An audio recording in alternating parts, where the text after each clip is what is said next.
Good evening. This is Miss Jill Louise Starr, and I'm glad that you could join me tonight because I'm going to be discussing a very important subject as to why an Al Qaeda agent operative bought his ticket to fly a plane into the Twin Towers and enact the terrorist attack against the United States on 9/11 on that fateful day at my former college, William Patterson University of New Jersey in Wayne, New Jersey, United States of America. By now, most of you that have lost loved ones or have conducted serious inquiry into 9/11 and what exactly happened that day would know by now that one of the Al Qaeda operatives bought a ticket to fly a jet into the Twin Towers at my college university library. And I wanted to discuss that. It's interesting to me that about 15 years ago, I graduated William Patterson in 1997, so I started there about 1993. Within that time period, between 1993 and 1997, when I graduated with full honors, I took a class which I didn't do very good in, called social deviance. I studied sociology. It was given to me. The professor was a probation officer named Miss Barbara Danko, D-A-N-K-O. I hear she might be still working down in the Patterson, Passaic County Probation Division somewhere as a big top manager, position she hardly deserves. First of all, this lady is one in which no love is lost between the two of us. She kept me from seeing my two children for over 10 years by saying that I was a danger to their lives because I was going to psychiatric therapy because of my divorce and losing my children. I think any woman would be upset and have to go to therapy. Anyway, she kept believing my ex-husband. She gave me no visitation right, no phone rights, no letter, I was not allowed to write them, my children, letters, and I didn't see my children for over 15 years, and they were brainwashed by my ex-husband, Mr. Andre Chapman. Now we're on good terms, me and my children, after so much time. I saw them for the first time in over 14 or 15 years when they turned 18, which was about a few summers ago, and they sought me out. They were only living 2 towns over, although I never knew it, thanks to Miss Barbara Danko. Anyway, that's not why we're here. What's most interesting is when I took that class, Social Deviance, from Miss Danko, she gave me a C- or D, a very bad grade on the paper I wrote for my final exam, which was something bad is going to happen at this university. There's going to be a terrorist attack, serious white-collar crime, or something if the university does not immediately start using some identification in the computer rooms and the libraries, wherever people can access computers. I wrote the paper stating that there has to be cameras, there has to be identifications. People just shouldn't be allowed to just walk in and use this equipment without being identified. And that's exactly why an Al Qaeda agent bought a ticket at William Patterson University in Wayne, New Jersey. He just walked into the library, used the computer, purchased the ticket, bada boom, bada bang, signed himself in and out of the computer, left it, and that was it. He went and picked up his ticket. When I wrote that paper, Barbara Danko thought it was a terrible paper, and she gave me a C-. I'm sure I still have it around on that paper. I'm sure she wanted to fail me because obviously she didn't like me, because she didn't think I should see my kids for over 15 years. What was most interesting is I thought the paper was a very good paper. I wrote, I warned the entire university of the imminent danger of their insecure computer lab facilities. In my term paper estimation, I warned the college and the computer lab and the library that the student employees should sufficiently identify all persons that enter the facilities to use the computer equipment, or else something horrible was going to happen one day, which it did on 9/11.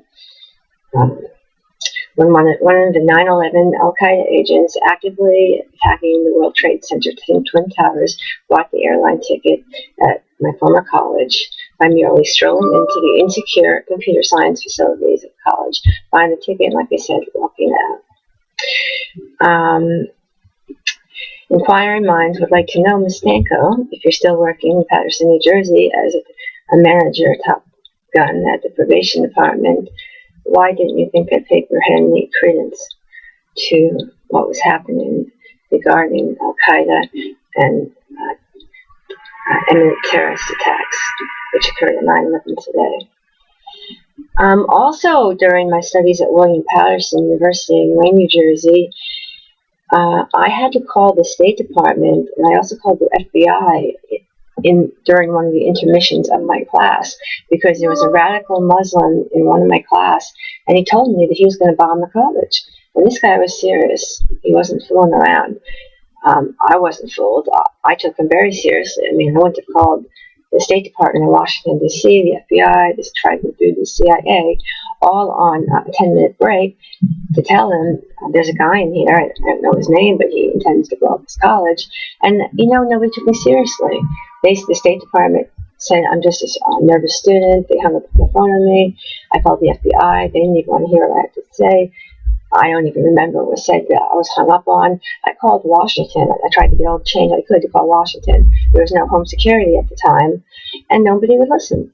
And you wonder why these types of things happen. Nobody listens. No one listened to Darko Trifunovich and I when we tried to tell the United States mission, the United Nations in New York City, that there were 2 Al Qaeda agents working there right before 9/11. They were international arms traders for Osama bin Laden, and one of them had given Osama bin Laden a personal passport, an illegal papers to pass through Bosnia in 1993 when he was formally stationed as a diplomat in Germany. I mean, not Germany, in Italy, with full diplomatic capacity. You can ask Diplomat Scaraberry about that. He should know about that incident. He worked for the Bosnian mission. So you wonder why these things happen, because the U.S. government, they say they want tips. Home security wants community participation. If you hear or see anything suspicious, to let them know. But you know what? Whenever I did, and I did numerous times, and I have witnesses, diplomats that I worked with, they tried to give them the State Department home security tips. They just hung up on us, or they said we were certain nationalists.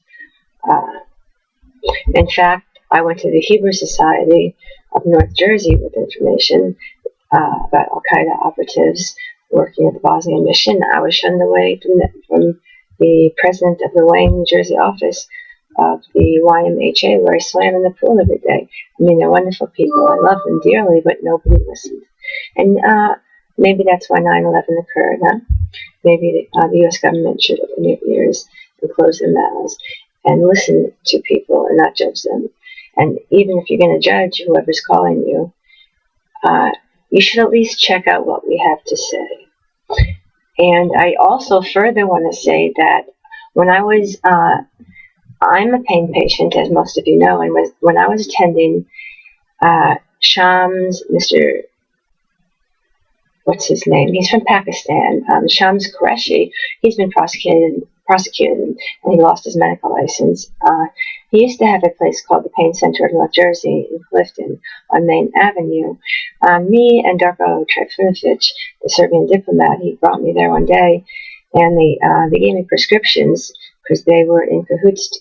They were raising money for Al Qaeda and Osama bin Laden. We saw they had flyers not only in his office to donate money to Al Qaeda, but also in his cooperative, associative pharmacy. He would write prescriptions that I could only get at the Shifa pharmacy. I recently saw a TV ad for Patterson on Main Ave. Now, me and Darko both can attest to the fact that they had baskets in there to give money and cash for a charity of Osama bin Laden and to give to Osama bin Laden at that pharmacy. Me and Darko tried to report this, and no one acted. And in fact, one day, me and a bishop of the Russian Orthodox Church, he had to pick up some medicine for Father Brendan, who is a priest an monk that lives at the monastery near here. We pulled at the back, and I wrote an article about the Discovery Channel spiders. I actually saw one. They looked like the Discovery Channel, like the show they did in Iraq about these huge spiders. I've never seen anything like it in my life. It was under a window, and it was about 12 feet back of the pharmacy, where they were trying to get donations from people that go to the pharmacy with me to support Osama bin Laden. I looked at it, and I can draw a picture of it. It had like a dark beak, and it looked like, and it had like a long type of tail. It didn't look. I said, this could not be a spider. I took a rock and I threw it. I hit the web, and the thing actually crawled. It was alive, and it was a spider, and it looked exactly like the Discovery animal spiders. I contacted Animal Control, the New Jersey Division of Wildlife and Safety, anything I could, but people just laughed at me.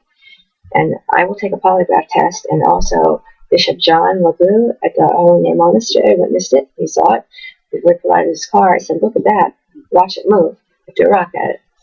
He couldn't believe it. So I think the U.S. government and Home Security should open their ears more on this Janet Tano. I really think she doesn't even deserve her own job. I would be much more better at it. Thank you, and have a good evening.